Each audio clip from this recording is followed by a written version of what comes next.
నమస్కారం vision news కి స్వాగతం। ఈనాటి వార్తలు।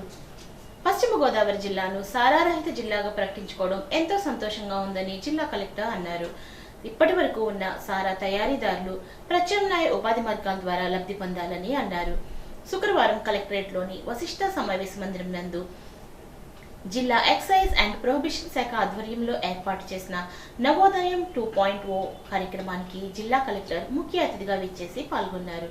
ఈ సమావేశంలో జిల్లా ఎస్పీ అద్నాన్ నయీం అస్మి, జిల్లా joint collector Rahul Kumar Reddy, excise DC B Srilatha తదితరులు పాల్గొన్నారు।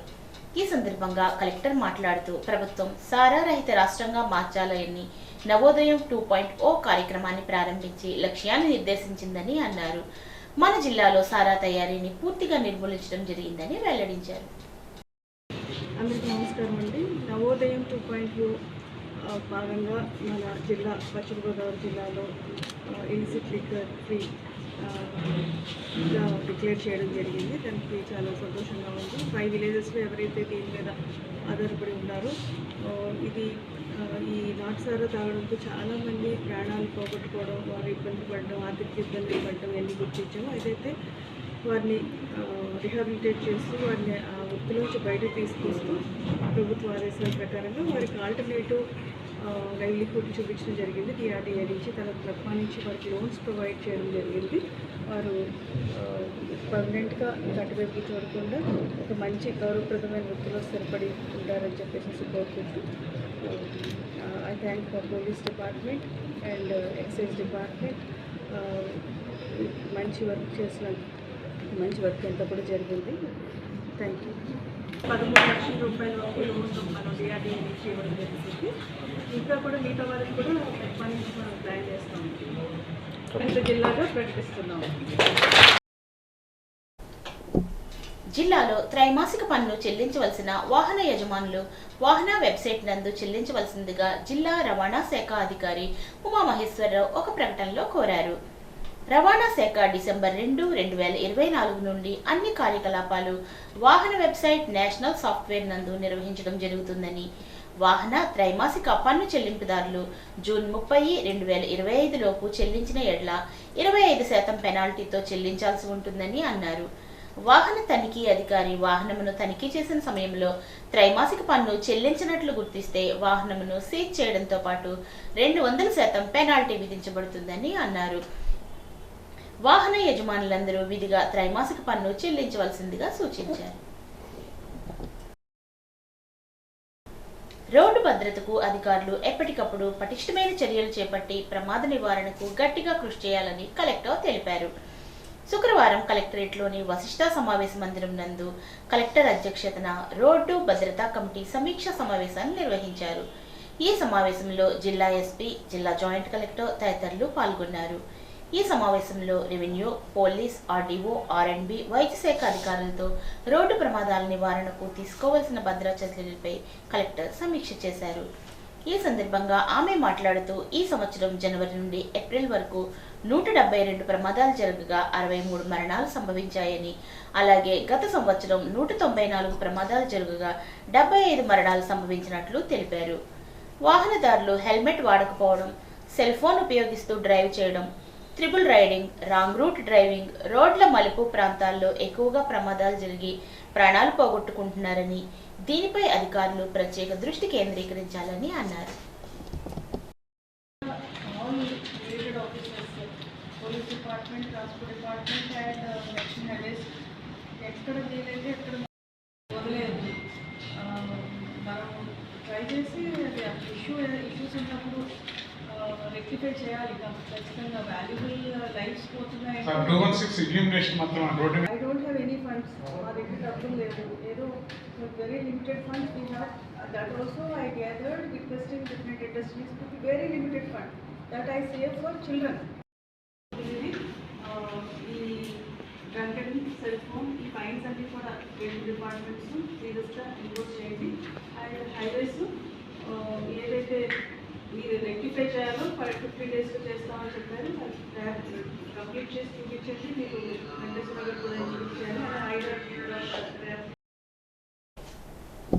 తల్లిదండ్రులు లేని మానసిక బహుళ వైకల్యాలు కలిగిన బిడ్డల సంరక్షణకు చట్టపరమైన సంరక్షకత్వం కల్పించేందుకు చర్యలు తీసుకోవాలని కలెక్టర్ అన్నారు.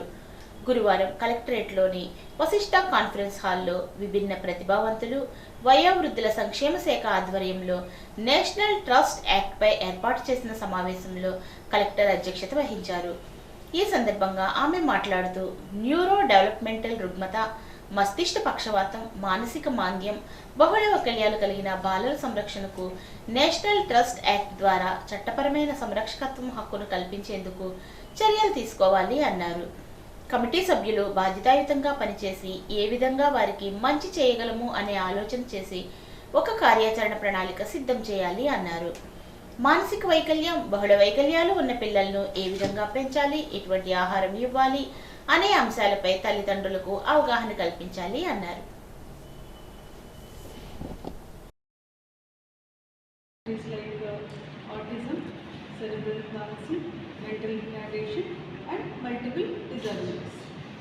Apart from the guardians, parents కాకుండా government has thought it is appropriate to every person covering under these four categories of disabilities need to have a separate legal guardian to protect their legal rights. The primary stakeholders in this program are the disabled people and their parents.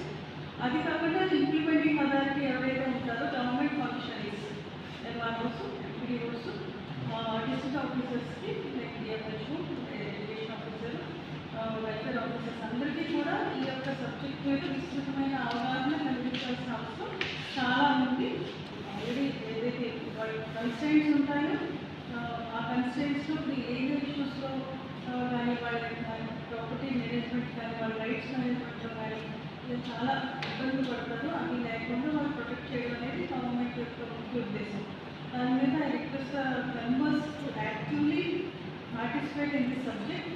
మీరు ఏదో మీటింగ్కి వచ్చాము వెళ్ళాము అని కాకుండా ప్రతి ఒక్క member కూడా దీని మీద మనం ఏ విధంగా కంట్రిబ్యూట్ చేయగలము, మనం ఏ విధంగా ఒక మంచి చేంజ్, ఒక సివిల్ చేంజ్ అనేది మనం తేవగలం అనేది ప్రతి ఒక్కరు దృష్టి సారించాలి, ఆలోచించాలి, కంట్రిబ్యూట్ చేస్తే ఆ విధంగా మనం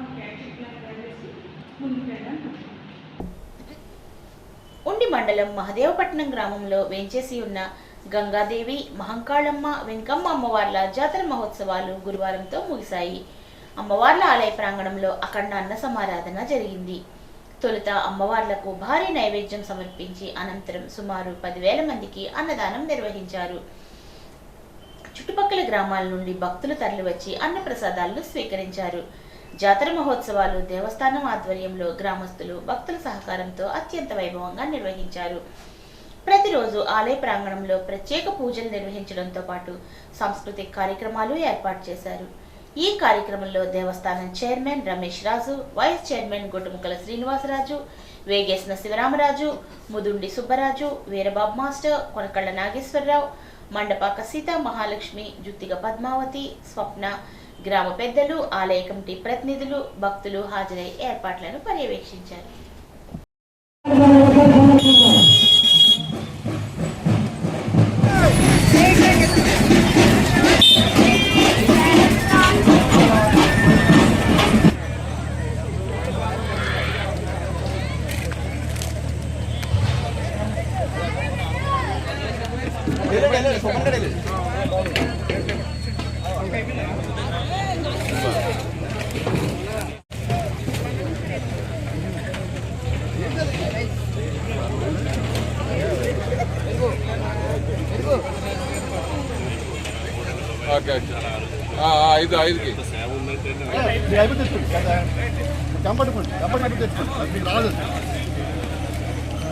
పశ్చిమ గోదావరి జిల్లా ఉండి మండలం మహదేవపట్నం గ్రామంలో వేంచేసినటువంటి చల్లని తల్లి వరాల కల్పవల్లి శ్రీ శ్రీ శ్రీ గంగాదేవి వెంకమ్మ మహంకాళమ్మ వారి యొక్క 4వ వార్షిక జాతర మహోత్సవాలు భక్తులు, దాతలు, దేవాదాయ ధర్మాదాయ శాఖ, ఈ ఊరి ఆడబడుచులు, సత్సంగ సభ్యులు, ముత్తైదువులతోటి అత్యంత వైభవపేతంగా, అంగరంగ వైభవపేతంగా వార్షిక జాతర మహోత్సవాలన్నీ జరిగాయి. ఎక్కడెక్కడి నుంచో సుదూర ప్రాంతాల నుంచి భక్తులందరూ వచ్చి ఆ తల్లికి మొక్కుకుంటారు. మళ్ళీ సంవత్సరం లోపు ఖచ్చితంగా వాళ్ళు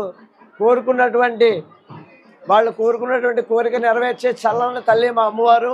ఈరోజు విశేషం ఏంటంటే చుట్టుపక్కల పరిసర ప్రాంతాల్లో బీభత్సమైన వర్షం ఉందండి.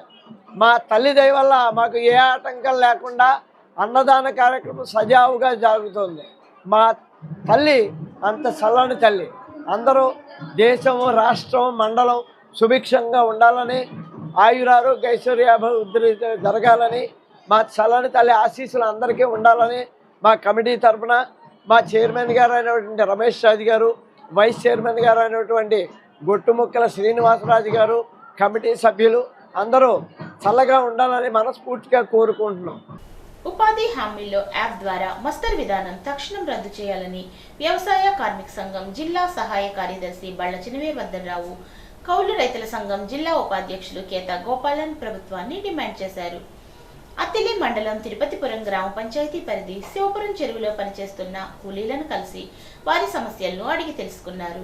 ఈ సందర్భంగా వీరభద్రరావు గోపాలన్ మాట్లాడుతూ ఉపాధి హామీలో ఇటీవలి కాలంలో కూలీలపై పనిభారం మరింత పెరిగిందని, ఎన్ఎంఎంఎస్ యాప్ ద్వారా మస్తర్ విధానం వల్ల పనిచేయడం ఒక భాగమైతే కూలీలు కిలోమీటర్ల దూరం నడిచి వెళ్లవలసిన పరిస్థితి ఏర్పడిందని, దీంతో వృద్ధులు, మహిళలు, వికలాంగులు చాలా ఇబ్బందులు ఎదుర్కొంటున్నారని చెప్పారు.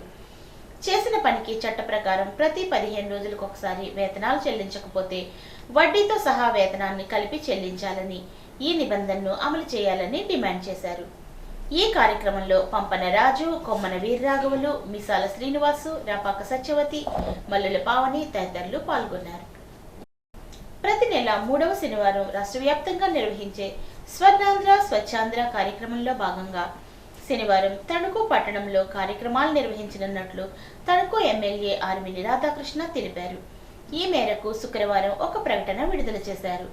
పట్టణంలోని పాత ఊరు 6, 7 వార్డుల్లో నిర్వహించే స్వర్ణాంధ్ర స్వచ్ఛాంధ్ర కార్యక్రమంలో కలెక్టర్ నాగరాణి, ఇన్ఛార్జ్ కలెక్టర్ సూర్యకుమార్లు హాజరవుతారని, ఆయా కార్యక్రమాల్లో వార్డు ప్రజలతో పాటు కూటమి నాయకులు, కార్యకర్తలు పాల్గొని విజయవంతం చేయాలని ఎమ్మెల్యే కోరారు. ఎన్టీఆర్ ఆరోగ్య సేవ ద్వారా వైద్య సహాయం పొందలేక సొంత ఖర్చులతో వైద్యం చేయించుకున్న వారికి ముఖ్యమంత్రి సహాయ నిధి నుంచి చంద్రబాబు నిధులు మంజూరు చేయడం ఆయా కుటుంబాలు ఆర్థికంగా నిలదొక్కుంటున్నాయని తణుకు ఎమ్మెల్యే ఆర్మిల్లి అన్నారు. శుక్రవారం తణుకు పట్టణ తెలుగు యువత అధ్యక్షులు తోట నాగేంద్రకు ముఖ్యమంత్రి సహాయ నిధి నుంచి సుమారు 3 లక్షల విలువైన చెక్కును ఎమ్మెల్యే అందజేశారు. నాగేంద్ర నివాసానికి వెళ్లి ఎమ్మెల్యే రాధాకృష్ణ పరామర్శించి త్వరగా కోలుకుని పార్టీ కార్యక్రమాల్లో చురుగ్గా పాల్గొనాలని కోరారు. మెదడు సంబంధిత వ్యాధితో అనారోగ్యం పాలైన తోట నాగేంద్ర మరింత కోలుకొని ప్రజాసేవలో నిమగ్నం కావాలని ఆకాంక్షించారు. ఈ కార్యక్రమంలో కూటమి నాయకులు, కార్యకర్తలు పాల్గొన్నారు. అధ్యక్షులు తోట నాగేంద్ర గారు ఇటీవల కాలంలో కొంత అనారోగ్య బారిన పడి కోలుకోవడం చాలా సంతోషం. ఈరోజు ఆయన ఇప్పుడు కూడా ఎంతో ఉత్సాహంగా, హుషారుగా ఉంటూ అన్ని కార్యక్రమాల్లోనూ కూడా ఉత్సాహంగా పాల్గొనేవారు. అయితే 6 నెలల క్రితం కొంచెం బ్రెయిన్ స్ట్రోక్ కింద వచ్చి ఇబ్బంది పడి ఈరోజు మరలా అన్ని విధాలుగాను కూడా పర్ఫెక్ట్గా తయారవడం చాలా సంతోషం. ఆయన ఏదైతే హాస్పిటల్ ద్వారా వైద్య సదుపాయాలు పొందారో దానికి సంబంధించి ముఖ్యమంత్రి సహాయ నిధి నుంచి ఈరోజు ముఖ్యమంత్రి గారు రీఎంబర్స్మెంట్ను కూడా అందించడం జరిగింది. ఇది వారికి ఇచ్చి వారు ఇంకా మరింత త్వరగా ఆరోగ్యంగా కోలుకొని మరింత ప్రజాసేవలో మరలా నిమగ్నం అవ్వాలని మనస్ఫూర్తిగా కోరుకుంటున్నాను. ఈ నెల 20న జరగాల్సిన సమ్మె జూలై 9కి వాయిదా పడిందని సిఐటియు జిల్లా కార్యదర్శి పివి ప్రతాప్, ఏఐటిసియు నాయకులు బొద్దాని నాగరాజులు తెలిపారు. శుక్రవారం జరిగిన 2 సంఘాల సమావేశంలో మాట్లాడుతూ దేశంలో ప్రస్తుత పరిస్థితులను దృష్టిలో పెట్టుకుని అన్ని జాతీయ కార్మిక సంఘాలు సమ్మె జూలై 9కి మార్చడం జరిగిందని అన్నారు. దేశం ఇంత తీవ్రమైన ఆందోళనకర పరిస్థితుల్లో ఉన్న లేబర్ కోడ్స్ అమలు కోసం కేంద్ర ప్రభుత్వం ప్రయత్నం చేస్తుందని విమర్శించారు. లేబర్ కోడ్స్ ద్వారా పని గంటలు మార్చడం, కార్మిక సంఘాల హక్కులు కాలరాయడానికి కేంద్ర ప్రభుత్వం ప్రయత్నిస్తుందని చెప్పారు. ప్రభుత్వ రంగాన్ని కార్పొరేట్లకు అప్పగించి ప్రజలకు అన్యాయం చేస్తుందని అన్నారు. దీనివలన కార్మికులు బానిసలుగా మారతారని ఆవేదన వ్యక్తం చేశారు. లేబర్ కోడ్స్ విషయంలో తెలుగుదేశం, జనసేన పార్టీలు కేంద్రానికి మద్దతు ఉపసంహరించుకోవాలని విజ్ఞప్తి చేశారు. జూలై 9న జరగబోతున్న జాతీయ సమ్మెలో కార్మికులు, ఉద్యోగులు పెద్ద సంఖ్యలో పాల్గొని జయప్రదం చేయాలని పిలుపునిచ్చారు. ఈ సమావేశంలో మండల కార్యదర్శి కుబ్బల గోపి, నరసింహారావు, ఏఐటియుసి మందుల మత్తయ్య తదితరులు పాల్గొన్నారు. తణుకు మున్సిపాలిటీ పరిధిలోని అర్బన్ హెల్త్ సెంటర్స్ వద్ద medical officers Prithviraj, doctor Raja Nagabhushanam, doctor N Daniel Raju ఆధ్వర్యంలో తణుకు ఫైలేరియా కంట్రోల్ యూనిట్ వద్ద జాతీయ డెంగ్యూ దినోత్సవం sub unit officer G Venkateswara Rao నిర్వహించారు. ఈ సందర్భంగా ఆయన మాట్లాడుతూ ప్రతి సంవత్సరం మే 16న జాతీయ డెంగ్యూ దినోత్సవంను దేశవ్యాప్తంగా నిర్వహిస్తున్నామని చెప్పారు. ఈ కార్యక్రమంలో filaria control unit supervisor Satyanarayana, sanitary inspector TV Srinivasarao, health assistant M Srinivas, ward health సెక్రటరీలు, ఆశా కార్యకర్తలు, పిహెచ్సి సిబ్బంది పాల్గొన్నారు. వీరవాసరం తోటవీధుల రామాలయంలో వీరవాసరం మండల పిరమిడ్ స్పిరిచువల్ సొసైటీ ఆధ్వర్యంలో ఉచిత ధ్యాన శిక్షణ కార్యక్రమం నిర్వహించారు. ఈ కార్యక్రమంలో భీమవరానికి చెందిన సీనియర్ పిరమిడ్ మాస్టర్ గంగా పాల్గొని జ్ఞానబోధ చేశారు. ఈ కార్యక్రమంలో గంగా మాట్లాడుతూ తాను లక్ష్మీనారాయణ ద్వారా 2003లో ధ్యానం గురించి తెలుసుకుని ధ్యాన సాధన చాలా ఎక్కువగా చేసేదాన్నని చెప్పారు. తటవర్తి వీర రాఘవరావు దంపతుల ప్రోత్సాహంతో 2006వ సంవత్సరంలో గురుపూడి సోమేశ్వర స్వామి వారి ఆలయంలో మొదటిసారిగా 24 గంటలు అఖండ ధ్యానం చేశానని, ధ్యానం చేయడం ద్వారా సమాధి స్థితికి చేరుకోవడం ద్వారా మనలో ఉన్న అనేక ప్రశ్నలకు సమాధానాలు దొరుకుతాయని అన్నారు. బుడబళ్ల శ్రీదేవి తన ధ్యాన అనుభవాలను అందరితో పంచుకున్నారు. ఈ కార్యక్రమంలో జిల్లా కోఆర్డినేటర్ కేవిడి ప్రసాద్, సన్నిధి ఉదయ నాగరాజు, వరి కృష్ణవేణి, మిసాల భవానీ, నక్కెళ్ల సీతమ్మ తదితరులు పాల్గొన్నారు. ఈ వార్తలకు స్వల్ప విరామం.